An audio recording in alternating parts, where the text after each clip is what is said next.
Le paradoxe de Banach-Tarski. Énoncé.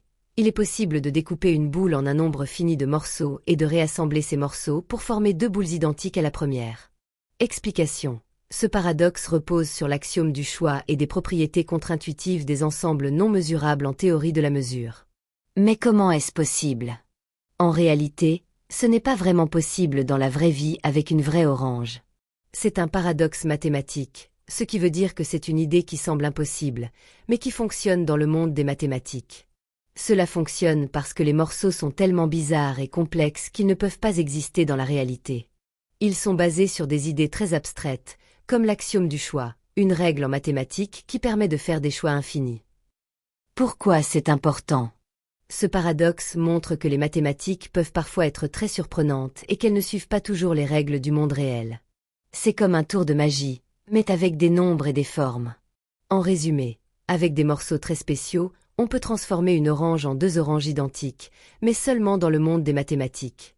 Imagine une boule en gelée. Tu as une belle boule en gelée, comme une orange en gelée.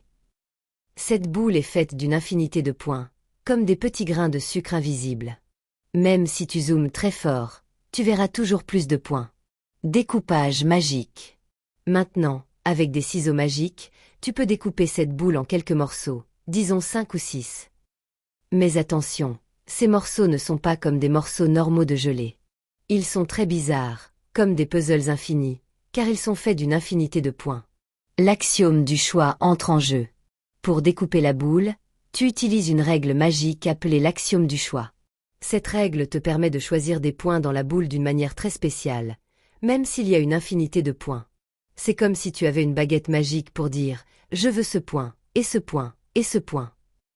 À l'infini. En résumé, une boule est faite d'une infinité de points. On utilise l'axiome du choix pour découper la boule en morceaux très spéciaux. On réarrange ces morceaux pour créer deux boules identiques. C'est un paradoxe parce que ça défie notre intuition. Mais c'est possible en mathématiques. C'est comme si tu avais un puzzle infini et une baguette magique pour créer deux puzzles à partir d'un seul.